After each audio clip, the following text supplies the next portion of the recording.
All right, children, in this chapter we will discuss about pair of linear equation in two variable. This is your third chapter, pair of linear equation. So first of all, we will recall what is actually linear equation. ठीक है, linear equation means ऐसी algebraic expression जिसकी degree 1 हो. ठीक है, अब कह रहा है, मैं एक एग्जांपल दे रही हूँ. Suppose ax plus b is equal to 0. Yes, it is a linear equation, but we have only one variable which is x. x is your variable. ठीक है, तो ये हो गया linear equation with one variable, isn't it? Linear equation with one variable.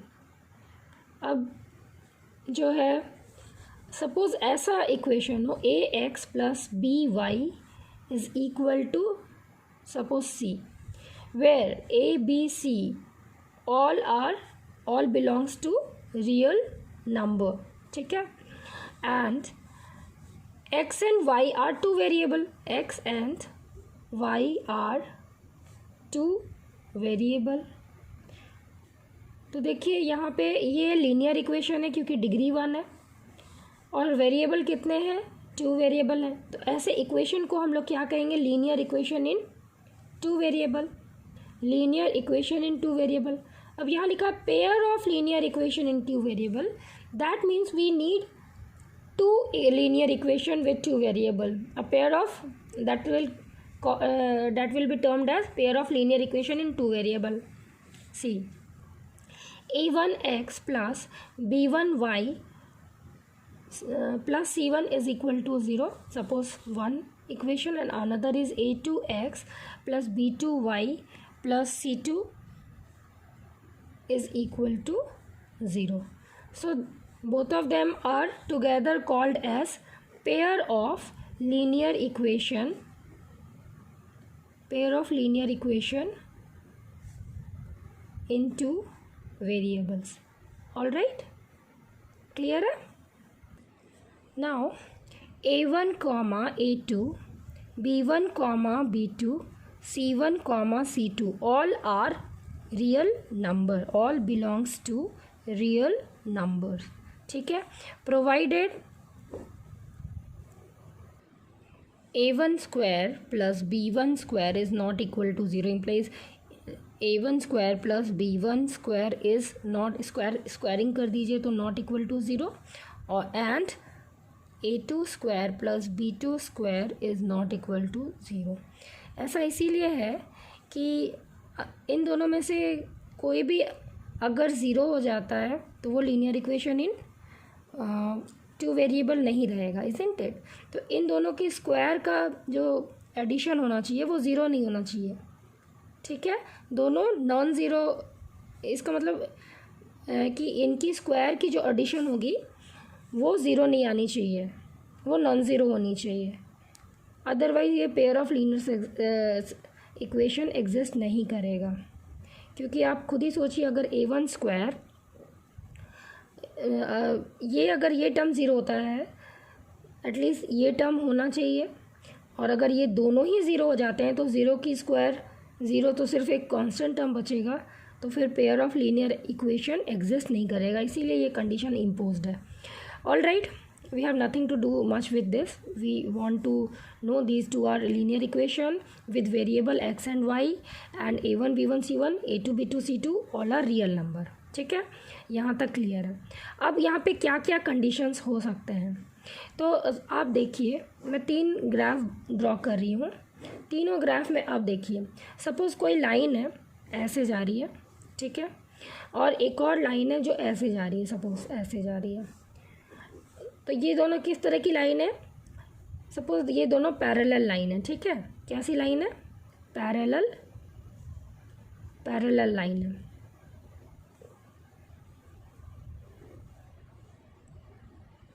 अब दूसरे case में suppose ये एक ऐसे जा रही है कोई लाइन और दूसरी लाइन ऐसे जा रही है. ये लाइंस कैसी है, तो इंटरसेक्टिंग लाइंस है. ठीक है, इंटरसेक्टिंग लाइंस है. और सपोज़ इसमें ये लाइन ऐसे जा रही है और इसी के ऊपर से एक और लाइन सेम जा रही है, ठीक है, कोइंसाइड करते हुए। तो दोनों लाइनें एक ही लाइन है, सपोज एक के ऊपर दूसरी लाइन जा रही है। तो ये केस 1, केस 2 और केस 3, 3 केसेस बनते हैं। पेयर ऑफ लीनियर इक्वेशन मतलब दो, लीनियर मतलब स्ट्रेट लाइन, ए आर हटा दो तो लाइन बन जाता है, मतलब स्ट्रेट लाइन। तो दो स्ट्रेट लाइन किस तरह का हो सकता है? या तो वो पैरेलल होगा, या तो वो इंटरसेक्टिंग होगा, और या फिर वो कोइंसिडेंट होगा, COINCIDENT, ठीक है, कोइंसिडेंट होगा। तो 3 केसेस हुई है, ठीक है, यहाँ तक क्लियर है। ये 3 केसेस बनेगा, या तो वो पैरेलल होगा, या इंटरसेक्टिंग होगा, या कोइंसिडेंट होगा। अब तीनों केस के लिए children we have different conditions. See, तीनों केसेस के लिए वी हैव डिफरेंट कंडीशंस। तो पहला केस वी विल डिस्कस। पहला केस क्या है? मैंने पैरेलल लाइन रखा है, पहला केस, ठीक है।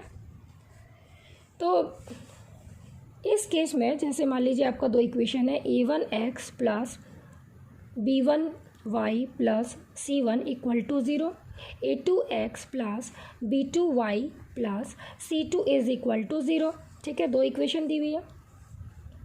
जब आपका 2 लाइन इंटरसेक्ट नहीं करेगा तो वो कैसा होगा? पैरेलल लाइंस होगा, pair of parallel lines. I am writing only parallel lines, ठीक है। तो इन दैट केस चिल्ड्रन, आपका a1/a2 की जो रेशियो होगी वो b1/b2 के रेशियो के बराबर होगी, लेकिन जब आप उसको c1/c2 से इक्वेट कीजिएगा तो वो बराबर नहीं आएगी। तो ये आपका पैरेलल लाइन का केस हो गया, ठीक है। तो इसको क्या कहेंगे? Lines are parallel. तो system of linear equation will be pair of linear equation. ये इस तरह के पेयर ऑफ लीनियर इक्वेशन को क्या कहते हैं? तो pair of linear equation will be inconsistent. Inconsistent मतलब कोई भी सॉल्यूशन आएगा, जब तक कि लाइन इंटरसेक्ट नहीं करेगा आपस में, सॉल्यूशन पॉसिबल नहीं है। इनकंसिस्टेंट, इस पे हम लोग और डिस्कशन करेंगे। The pair of linear equation will be inconsistent. Inconsistent मतलब नो सॉल्यूशन, ठीक है। अब दूसरा केस देखिए, इंटरसेक्टिंग लाइंस, राइट। सपोज ये, तो यहाँ पे ये दोनों लाइन मेरा इंटरसेक्ट कर रहा है चिल्ड्रन, ठीक है। यहाँ पे ये दोनों लाइन इंटरसेक्ट कर रहा है। सपोज ये x इक्वल्स टू h पे और y is equal to k पे। ये पॉइंट h पे हाइट k है, तो ये इस पॉइंट पे इंटरसेक्ट कर रहा है। तो ये जो पॉइंट एच के हो गया, h, k, यही सिस्टम ऑफ लीनियर इक्वेशन की सोल्यूशन हो जाएगी, ठीक है। तो इस तरह के लीनियर इक्वेशन को, जो कि इंटरसेक्टिंग लाइंस होता है, ये पैरेलल लाइन का केस था जो इनकंसिस्टेंट है, नो सॉल्यूशन है। और ये जो है मैं आपको इंटरसेक्टिंग लाइंस के बारे में बता रही हूँ, इंटरसेक्टिंग लाइंस के बारे में बता रही हूँ, इंटरसेक्टिंग लाइंस। तो ध्यान से देखिएगा। सपोज आपका जो इक्वेशन है यही है, ठीक है, मैं दोबारा नहीं लिख रही हूँ, यही इक्वेशन है। तो इसमें क्या कंडीशन इम्पोज होगा? a1/a2 must not be equal to b1/b2। a1/a2 must not be equal to b1/b2। ये कंडीशन इम्पोज्ड होगी कब? इंटरसेक्टिंग लाइंस में। अब देखिए चिल्ड्रन, मैं आपको केस 3 जो है उसको डिस्कस करने से पहले कुछ और बातें बताऊंगी। ये जो इंटरसेक्टिंग लाइंस है, इसको कहते हैं कि पेयर ऑफ लीनियर इक्वेशन यहाँ पे इनकंसिस्टेंट था, मतलब नो सॉल्यूशन। तो यहाँ तो सॉल्यूशन एग्जिस्ट करेगा, एक सिंगल सॉल्यूशन है, तो इसको कहते हैं यूनिक सॉल्यूशन, ठीक है, एक ही सॉल्यूशन है, तो इसको कहेंगे यूनिक सॉल्यूशन। तो हम लोग लिखेंगे pair of linear equation have, या फिर पहले लिखिए pair of linear equation are consistent and have unique solution.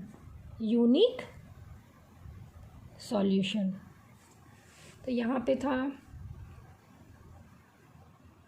इस केस में था कि pair of linear equation will be inconsistent and no solution, और इस केस में क्या है, pair of linear equation are consistent and have unique solution, means one and only one solution, और वो यही पॉइंट है, यानी x इक्वल टू समथिंग से h पे height, y is equal to k, तो h पे हाइट k, ठीक है।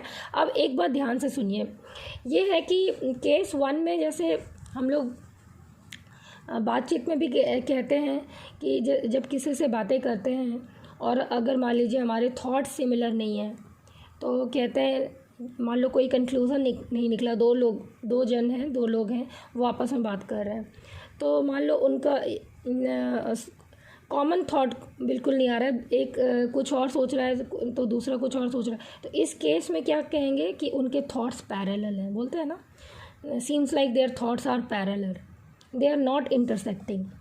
अगर थॉट्स इंटरसेक्ट करेगा तो यूनिक सॉल्यूशन निकलेगा, अगर थॉट पूरी तरह सेम होगा तो बिल्कुल मेनी सॉल्यूशन निकलेगा, एक दूसरे के ऊपर कोइंसाइड हो जाएगा। तो अगर कोई ना कोई एक पॉइंट पे, अगर एक बिंदु पे दोनों का थॉट्स सेम है तो इन दैट केस भी सॉल्यूशन निकलेगा, लेकिन दो लोगों का सॉल्यूशन तब तक नहीं निकलेगा जब तक वो दोनों पूरी तरह डिफरेंट सोचते हैं, तो कहेंगे no solution, we have no solution, isn't it. तो parallel line has no solution, रट लो, parallel line has no solution. Parallel line कैसा होगा, इनकॉन्सिस्टेंट होगा। इंटरसेक्टिंग लाइंस कैसे होंगे, कॉन्सिस्टेंट होंगे, और इंटरसेक्टिंग लाइंस में क्या होगा, यूनिक सॉल्यूशन होगा। केसेस कैसे होगा, केसेस भी मैं अच्छे से याद करवा दूंगी। तो अभी तक आपने याद कर लिया, पैरेलल लाइन मतलब नो सॉल्यूशन, तो पैरेलल लाइन मतलब ऐसा थॉट्स जो ऐसा कोई सिमिलर थॉट ही नहीं है, एक कुछ और सोच रहा है तो दूसरा कुछ और। तो पैरेलल लाइन मतलब नॉन इंटरसेक्टिंग लाइंस को कहते हैं, मतलब नो सॉल्यूशन, मतलब इनकॉन्सिस्टेंट, ठीक है।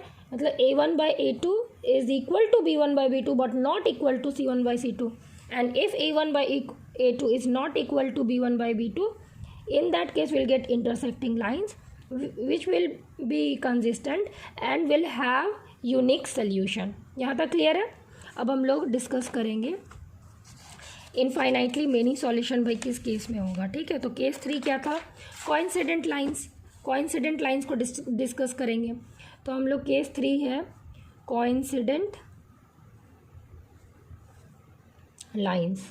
कोइंसिडेंट लाइंस मतलब जैसे सपोज ये ग्राफ है, ये एक लाइन जा रही है, ठीक उसी के ऊपर एक और लाइन गुजर रही हो, ठीक है।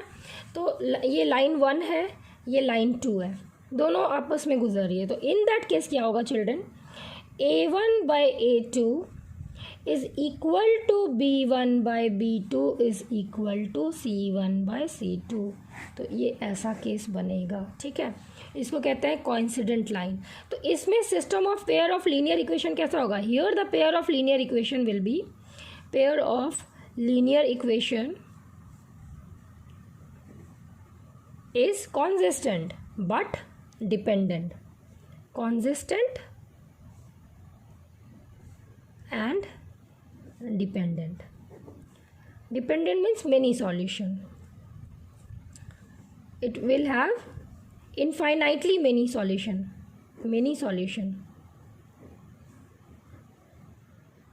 or infinitely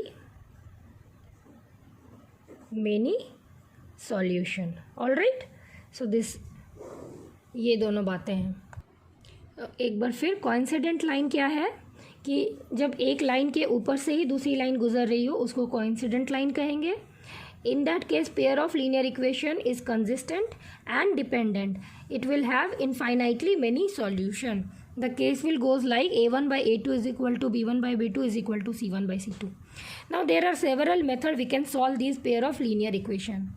तो we will learn in this chapter about number 1 graphical method, हम लोग graphical method पढ़ेंगे, और दूसरा पढ़ेंगे algebraic method, ठीक है। graphical method of solving these two pair of linear equation, और दूसरा हम लोग अल्जेब्राइक मेथड पढ़ेंगे। और अल्जेब्राइक मेथड में हम लोग एलिमिनेशन मेथड पढ़ेंगे, सब्स्टिट्यूशन मेथड पढ़ेंगे, ठीक है। तो हम लोग काफ़ी सारे मेथड्स को डिस्कस करने वाले हैं इसी एक्सरसाइज में। एक बार फिर देख लें, हम लोग डिस्कस करेंगे solving the pair of linear equation first method will discuss graphical method, next we will discuss algebraic method. Algebraic method के अंदर हम लोग पढ़ेंगे substitution method, then elimination method and at last cross multiplication method. अब हम लोग examples discuss करेंगे. तो first pair of linear equation दिया हुआ है children, x plus 2y plus 1 equal to 0 और दूसरा है 2x plus Y plus 7 equal to 0. तो देखिए यहाँ पे ये a1 है, a1 की वैल्यू 1 है, a2 की वैल्यू 2 है, b1 की वैल्यू 2 है, यहाँ b2 की वैल्यू 1 है, c1 की वैल्यू 1 है, c2 की वैल्यू 7 है. तो a1 by a2 is equal to 1 by 2, whereas b1 by b2 is equal to 2 by 1. So clearly we can see that a1 by a2 is not equal to b1 by b2. इसका मतलब line कैसा होगा children, line जो होंगे वो ज़रूर intersecting lines होगा. ठीक है, मतलब यूनिक सॉल्यूशन, मतलब कॉन्सिस्टेंट होगा. अब दूसरा एग्जांपल देखिए, x plus 2y plus 1 is equal to 0, 2x plus 4y minus 7 equal to 0. तो देखिए चिल्ड्रन, यहाँ पे देखिए यहाँ a1 1 है, a2 2 है, तो a1 by a2 is equal to 1 by 2 और b1 by b2 is equal to 2 by 4, जो कि रिड्यूस होकर अगेन 1 बाई 2 हो जा रहा है. और c1 बाई c2 क्या है, c1 बाई c2 है माइनस 1 बाई 7. तो clearly we can see that a1 by a2 is equal to b1 by b2 but not equal to c1 by c2. मतलब लाइंस कैसा होगा, लाइंस पैरेलल होंगे. और यहाँ जब a1 by a2 b1 by b2 not equal है तो lines intersecting होंगे. और जब a1 by a2 equals b1 by b2 but not equal c1 by c2, in that case lines parallel होंगे. और x plus 2y plus 1 equal to 0, दूसरा next example देखिए, और 2x plus 4y plus 2 equal to 0. तो यहाँ देखिए a1 by a2 क्या आ रहा है, 1 बाई 2, b1 बाई b2 क्या हो रहा है, तो दिख रहा है 2 बाई 4, जो रिड्यूस होके अगेन 1 बाई 2 हो जा रहा है. और c1 बाई c2 क्या है, तो अगेन 1 बाई 2 है, इजंट इट. तो यहाँ पे क्लियरली दिख रहा है चिल्ड्रन, ये वाला केस क्या है कि a1 by a2 is equal to b1 by b2 is equal to c1 by c2 equal to 1 by 2 आ रहा है सारा. तो ये जो केस है, स्पेशल केस है, इसमें क्या होता है कि लाइंस जो है एक दूसरे के ऊपर कोइंसिडेंट होती है, मतलब एक दूसरे के ऊपर से ही होके गुजरती है, सेम ही लाइन होती है. ठीक है, तो ये अब मैं आपको ये 3 एग्जांपल्स बताई. ठीक है, अब जो है आप ग्राफिकली देखिए, लास्ट एक और रिप्रेजेंटेशन में दिखा रही हूँ. देखिए, ये मान लीजिए ये एक खास लाइन है, मैंने आपको क्लास 9 में भी बताया था, इसको कहते हैं y is equal to x. ठीक है, y is equal to x. अब मान लीजिए यहाँ 1 है, तो यहाँ से कोई पैरेलल लाइन गुजर रही है सपोज, तो इसकी वैल्यू क्या हो जाएगी, y is equal to x plus 1. तो यहाँ पे आप देख रहे हैं इस केस में और इस केस में दोनों पैरेलल है ना. ऐसा कैसे, तो आप इसको देखिए, इसको मैं रिड्यूस कर रही हूँ, x minus y equal to 0. दूसरा इक्वेशन क्या है, x माइनस वाई और प्लस 1 इक्वल टू 0. तो यहाँ पे आप देख रहे हैं a1 by a2 is equal to 1 by 1, b1 by b2 is equal to again minus 1 by minus 1, जो कि रिड्यूस हो जाएगा 1 बाई 1 में, और c1 बाई c2 हो रहा है 0 बाई 1, तो मीन्स इज इक्वल टू 0. तो we can write a1 by a2 equals b1 by b2 but not equal to c1 by c2. तो ये केस कैसा है, लाइन्स आर पैरेलल. ठीक है, और नो सॉल्यूशन, नहीं तो सिस्टम ऑफ लीनियर इक्वेशन कैसा है, इनकॉन्सिस्टेंट. कैसा है, इनकॉन्सिस्टेंट उसको कहते हैं चिल्ड्रन जिसमें कोई सॉल्यूशन नहीं आए. Inconsistent means no solution, inconsistent means no solution. All right. और सपोज कोई लाइन है suppose y is equal to x और दूसरा है y is equal to minus x. तो जब आप इसको ग्राफ में देखेंगे तो एक line y is equal to x तो ऐसे जाती है और माइनस एक्स ऐसे जाएगी, ठीक है। तो आपको दिख रहा है ये 0 0 जो है इसकी सॉल्यूशन है, 0,0 जो ओरिजिन है और यूनिक सॉल्यूशन है। तो इन दोनों केस में अगर आप सॉल्व करेंगे तो a1/a2 आपको दिख रहा है 1/-1 और b1/b2 आपको दिख रहा है 1/1। तो obviously a1/a2 is not equal to b1/b2। एक -1 आ रहा है, एक की वैल्यू +1 आ रही है, तो a1/a2 is not equal to b1/b2। So it will have unique solution. This is your solution, isn't it, of both the lines. ये है y is equal to x और दूसरी है ये है y is equal to -x। तो हम लोग कहेंगे यूनिक सॉल्यूशन, ठीक है। ये हो गया यूनिक सॉल्यूशन। और क्या कहेंगे, कॉन्सिस्टेंट भी कहेंगे। सिस्टम कैसा है तो कॉन्सिस्टेंट है, ठीक है, मतलब सॉल्यूशन एग्जिस्ट करेगा। और केसेस क्या हो गया, ये केस है a1/a2 not equal to b1/b2 मतलब कॉन्सिस्टेंट होगा और यूनिक सॉल्यूशन होगा। जो तीसरा केस है चिल्ड्रन, सपोज यही लाइन है y is equal to x, ठीक है। अब y is equal to x हो या फिर 3y is equal to 3x हो, तो बोथ द केस में a1/a2 is equal to b1/b2 आ रहा है, इजंट इट। तो हियर आप देख सकते हैं y is equal to x और 3y is equal to x reduce होके यही हो जाएगा। मीन्स ये दोनों डिफरेंट लाइन है सपोज, लेकिन दोनों जो है कोइंसिडेंट है, एक के ऊपर ही दूसरा भी गुजरेगा, एक के ऊपर, मीन्स कोइंसिडेंट है, ठीक है। तो आपने 3 तरह के लाइंस सीखे, पैरेलल, इंटरसेक्टिंग, कोइंसिडेंट। और आपने केसेस भी अच्छे से देख लिया कि कब यूनिक सॉल्यूशन होगा, यानी intersecting means a1/a2 not equal to b1/b2, intersecting and unique solution a1/a2 equals b1/b2 but not equal c1/c2 means lines are parallel and a1/a2 is equal to b1/b2 is equal to c1/c2. In that case the lines are coincident, ठीक है। तो आपने ये बातें सीख ली है। अब हम लोग एक्सरसाइज सॉल्व करने के लिए परफेक्ट हैं।